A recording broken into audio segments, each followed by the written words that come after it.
Typically, I would classify myself as an artist with ADD. I have very little patience. I like to jump from project to project, medium to medium, which is really obvious when you look at my entire portfolio.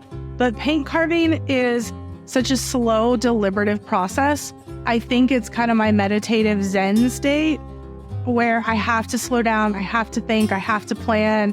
And you kind of get in this routine monotony of, the same process over and over and over again, which is very calming, but also reminds me of some things from my childhood.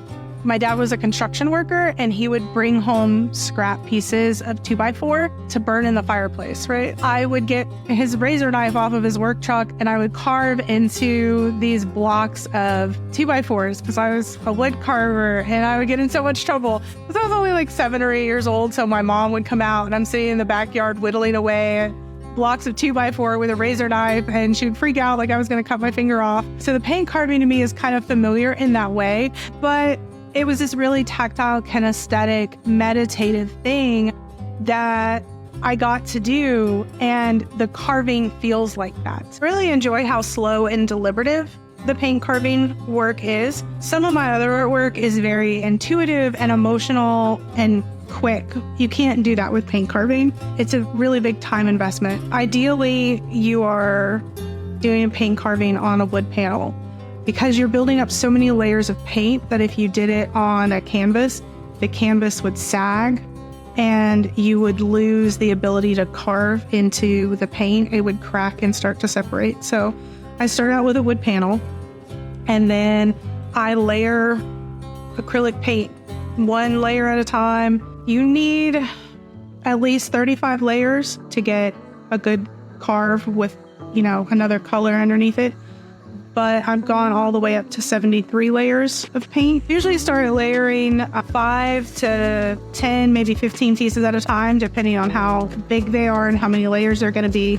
It helps if you're grouping the carvings together by color palette. So it's easy to do a bunch of botanicals together because the color palettes are very similar with the greens and the blues. So there's a planning of not just a single work, but a collection of work, so you're managing your time efficiently. So after all the layers have had a chance to cure, I use wood carving tools to carve into the paint just like you would if you were carving into wood.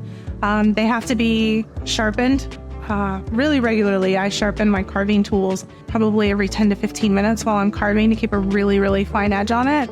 And because of the nature of the work that I carve, a lot of feathers and scale and fur, I want really tiny lines. So these big pieces that I do, I'm using a really, really small tool to make them. One of the coolest things to me with the paint carving was my dad's reaction. My dad worked in construction. Things like art and literature just really were part of his world. But I started doing the paint carvings, and the very first piece I did was a flamingo, and it was this big 28 inches wide and 36 inches tall. My dad was looking at it, and there's, all these intricate details and texture in these flamingo feathers, and he's touching the work. The first thing he said was, "Could you do it with a fish?" And he had this big smile on his face. Like, immediately my art became real to him. It had value in his world. He's an avid largemouth bass fisherman. So he saw my artwork in an entirely different way.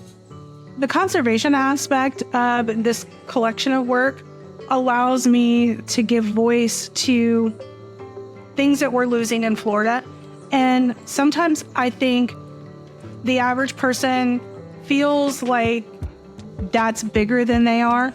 I certainly feel it when I drive down, US 27 and there's a new Publix, there's another new development or another new strip mall. I feel like I don't have control over the world that I live in. And there are a lot of things that we don't have control over. The biggest, most important step you can take to protecting the environment and the world around you in Central Florida is showing up for local elections. You're going to have a hard time telling the difference between this candidate or that candidate, but they have an opinion that they're going to take to that city or county commission that's going to impact your life. Instead of being angry, show up for the next local election, and vote to impact your community. That vote matters so much.